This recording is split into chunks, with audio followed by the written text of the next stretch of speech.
한 주간도 평안하셨는지요? 네, 오늘은 종교개혁 기념주일입니다. 종교개혁 말은 많이 들어보셨을 텐데 구체적으로 어떤 역사적 맥락에서 일어난 일인지 잘 모르실 분도 있어서 간략하게 설명을 드리면, 여러분들이 잘 아는 성당과 교회의 차이를 먼저 한번 이야기해 보겠습니다. 성당은 뭐고 교회는 뭘까요? 예, 성당은 뭐 천주교고 교회는 기독교라고 우리가 흔히들 말을 합니다. 뿌리는 같습니다.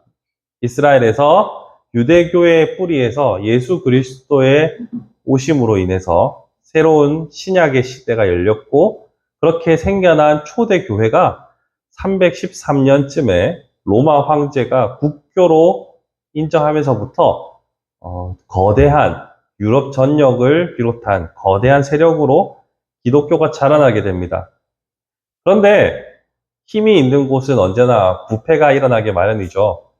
교회는 점점 타락해져 갔습니다. 타락의 끝에 가다가 1500년대경에 이대로는 아닌 것 같다. 처음 예수께서 우리에게 가르쳐 주신 말씀의 내용과 지금 우리가 살고 있는 이 시대의 기독교는 우리 훈민정음의 표현에 따라 서로 사마띠 아니할세, 이대로는 안 되겠다라고 해서 변화의 목소리가 점점 커지다가 결국에는 큰 대변화의 시대를 맞이하게 됩니다. 그것이 바로 종교개혁인데요. 이 종교개혁은 처음에 제가 국교로 로마 시대부터 자리 잡았다고 했지 않습니까? 그리고 거대한 권력이라고 했죠. 그렇기 때문에 단순히 종교적인 내적인 개혁의 문제가 아니라 사회 전반적인 부분에서의 개혁을 말했습니다. 자연스럽게 전쟁도 불사하게 됐고, 국가와 국가, 그리고 국가 안에서 세력과의 세력으로 큰 전쟁과 다툼이 벌어졌던 그런 역사를 가지고 있습니다. 그 결과 처음 우리가 변해야 된다라고 주장했던 그 사람들을 중심으로 해서 오늘날 한국어로 기독교라고 하는 것이 교회를 중심으로 생겨났고, 이전의 방식을 계속해서 고수하던 사람들이 카톨릭, 오늘날 성당을 다니는 사람들, 이렇게 두 줄기로 갈라지게 되었습니다.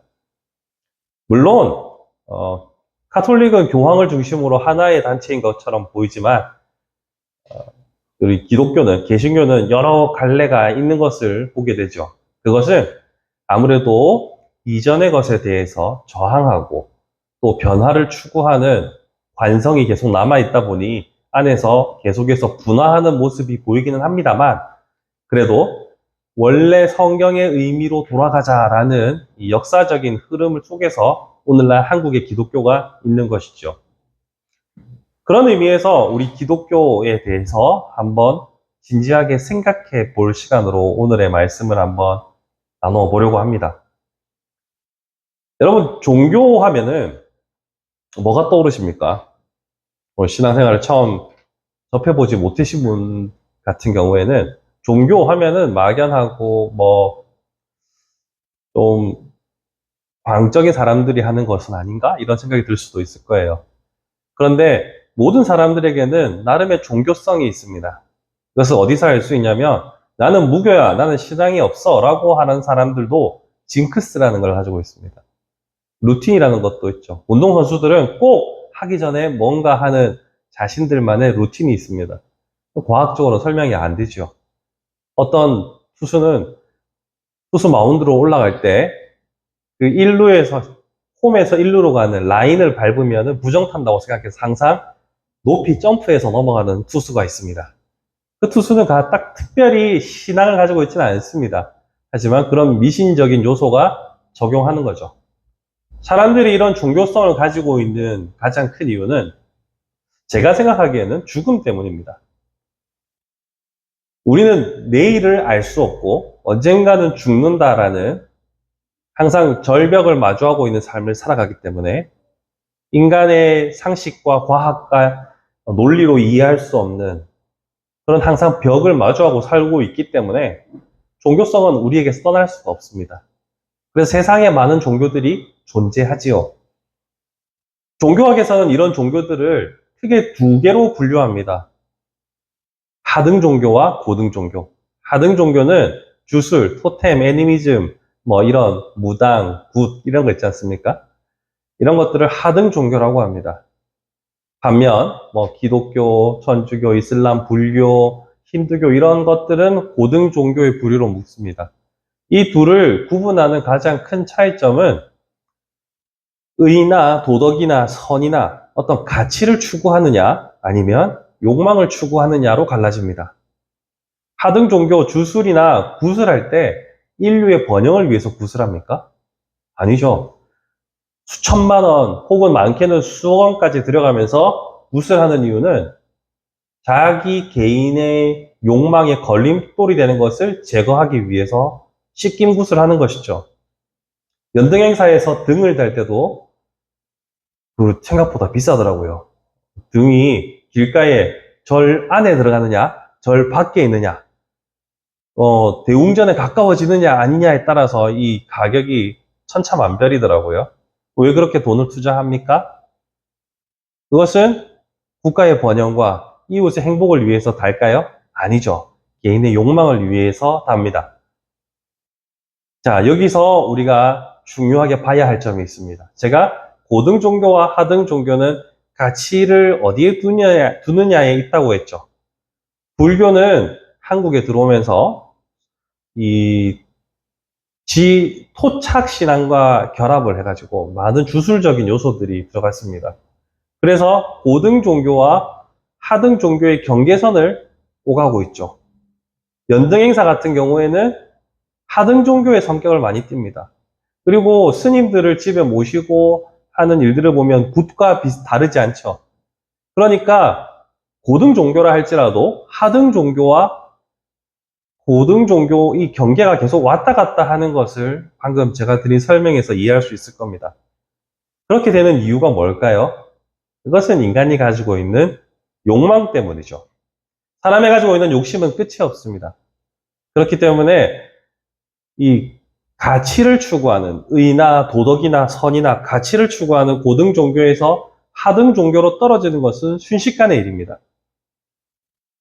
기독교도 종교 개혁이 일어나게 된 것은 궁극적으로 개인의 욕망이 비대해져 버린 결과 신앙을 자신의 부와 권력과 안위를 위해서 사용하는 가치를 상실해 버렸을 때 나타난 현상으로 종교 개혁이 일어난 겁니다. 그런 의미에서 과연 지금 한국 교회는 지금 우리는 어느 선에서 서 있는가 돌아볼 필요가 있습니다. 나의 욕망을 위해서 신앙생활을 하고 있는지 아니면 하나님의 뜻과 의와 도덕과 도덕적 가치와 선을 위해서 내가 신앙생활을 하고 있는지 늘 돌아보아야 합니다. 그런데 여기서 한 가지 여러분께 여쭙겠습니다. 그럼 여기서 의라는 것은 뭘까요? 의를 추구해야 된다, 의로운 일을 해야 된다라고 할 때 이 의가 뭘까요? 성경이 말하는 의라는 것은 우리가 어떤 큰 일을 이루었거나 놀라운 성취를, 결과를 만들어내는 것을 의라고 말하지 않습니다. 성경이 말하는 의는 하나님의 뜻에 맞는 것을 의라고 합니다. 그 하나님의 뜻과 맞지 않는 것은 불의라고 하고 죄라고 합니다. 그리고 의는 단순히 하나님의 뜻뿐만 아니라 우리의 상태를 말하기도 합니다. 우리가 의롭다 칭함받는, 의롭다고 인정받는 상태에 있을 때에만 하나님의 백성이요 구원에 이룰 수 있기 때문에 의는 매우 중요합니다. 그런데 이 의의 상태는 어떻게 이루는가? 이 그레이드에 어떻게 진입하느냐? 이것이 오늘 본문에서 말하고 있습니다. 오늘 본문 갈라디아서에서는 너희 5절에서 율법의 행위에서가 아니라 듣고 믿음에서 여러분의 의가 나타난다고 합니다. 자, 5절 말씀을 다시 읽어보겠습니다. 너희에게 성령을 주시고 너희 가운데서 능력을 행하시는 이의 일이 율법의 행위에서냐 혹은 듣고 믿음에서냐. 6절 계속해서 읽어볼게요. 아브라함이 하나님을 믿음에 그것을 그에게 의로 정하셨다. 의로 정하셨다. 믿음의 의로 정하셨다. 어떤 행위로 하나님께서 원하시는 하나님의 뜻, 하나님의 수준에 결코 도달할 수 없다는 것을 우리는 종교개혁주의를 다시 한번 확인해야 합니다. 사람은 자꾸 눈으로 확인하고 싶고 자신의 행위에 대한 보상을 받고 싶어 합니다. 여러분, 보상이 없으면 뭔가를 하고 싶습니까? 인센티브가 없으면 결코 열심히 일하지 않습니다. 얼마 전에 유튜브 드라마에서 MZ세대 사원에 대한 이야기 잠깐 하는 거 봤는데, 아니, 내가 열심히 일하든 열심히 일하지 않든 월급은 같은데 제가 왜 열심히 일해야 하나요? 라는 정말 신박한 논리를 말하는 걸 봤거든요. 정말 멀리를 내다보지 못하는 것이죠. 보상이 없으면 움직이지 않는 것이 보통의 사람입니다. 그처럼 우리는 우리가 어떤 행동을 통하여서, 행위를 통하여서 어떤 의를 이룰 수 있다라는 착각을 혹은 그런 욕망을 가지게 됩니다. 그런 의미에서 내가 뭔가 보상을 구한다. 이걸 다른 말로 하면 나의 욕망을 추구한다. 다른 말로 하면 절대 의에 이룰 수 없다는 것을 우리는 확인해야 합니다. 기독교는 무언가 내가 어떤 성취를 이루어서 하나님께 복을 받는 그런 하등 종교가 아닙니다. 기독교는 나를 사랑하시고 나를 창세전부터 택하셨다라고 말씀하시는 그 하나님과 깊은 관계 속에서 그 하나님으로 인해서 의롭다 인정받는 것을 추구하는 곳입니다. 좀 더 쉽게 말하면 죄 때문에 하나님과 멀어졌던 인간이 예수 그리스도를 통해서 하나님과 다시 한 가족이 되는 것, 이것이 교회의 진정한 목표입니다. 거기서 더 나아가서 나만 하나님과의 관계 속에 있는 것이 아니라 이웃에게도 그 가족의 관계를 권하여 주고 또 하나님께 받은 사랑을 이웃에게 나눠주는 것, 이것이 바로 우리의 본질입니다. 그럼에도 불구하고 많은 사람들은 행위를 통하여서 보상을 혹은 상대적인 우월감을 누리려고 하는 과거의 역사들은 역사 속에서 끊임없이 반복되고 있습니다. 여러분, 사실 이게 편합니다. 눈에 보이는 것들로, 보이는 지표들로 평가하고 판단하는 것은 정말 편합니다. 어떻게 보면. 우리가 눈에 보이는 것으로 순위를 매겨버리고 눈에 보이는 것으로 가치를 판단하기 시작하면 하나님의 의에 이룰 수 없는 것뿐만 아니라 본인도 타인도 함께 불행해집니다. 하지만 눈에 보이는 것이 아니라 하나님과의 관계를 통해서 내가 너 사랑해. 내가 너를 의롭다 인정한단다. 아들아, 딸들아. 이렇게 말씀하시는 하나님 앞에 귀를 기울이려면 우리의 행동을 살피기 전에 먼저 내 마음이 하나님을 향해 있는지, 우리 신앙의 선배들은 종교개혁으로부터 시작해서 얼마나 처절하게 왜 싸워왔는지를 생각해 본다면 우리의 신앙생활은 조금은 달라질 수 있습니다. 내가 이걸 해서 복을 받아야지, 내가 이걸 해서 남들보다 잘 돼야지, 내가 이걸 해서 내 욕망을, 내 욕구를 해결해야지 라고 생각하는 순간 우리는 기독교의 본질에서 떠나는 겁니다. 하나님의 의는 그분과의 관계에서 나오고 그분의 사랑으로부터 나오는 겁니다. 그것이 종교개혁의 정신이고 핵심입니다. 그런 의미에서 오늘날 행해지는 많은 교회의 모든 제반 행사들에 대해서 여러분 한 번쯤은 다시 생각해 보셔야 합니다. 특별히 방송을 보시는 여러분들도 한 번쯤은 고민해 보시기 바랍니다. 여러분들의 하는 행위가 하나님을 사랑하고 하나님의 뜻을 이루기 위함인지 아니면 나의 욕망을 이루기 위함인지 진지하게 고민해 보셔야 합니다. 하나님께서 원하시는 것은 하나님의 의입니다. 그 의를 추구하는 삶. 다른 말로 하면 제가 처음 말할 때 인간이 가지고 있는 궁극적인 불안, 죽음과 내일을 알 수 없음. 이 절벽 앞에서 손을 내밀어 주신 그 하나님의 손을 잡고 이 땅 가운데서 참된 평안과 안식을 누릴 수 있는 저와 여러분이 되기를 소망해 봅니다.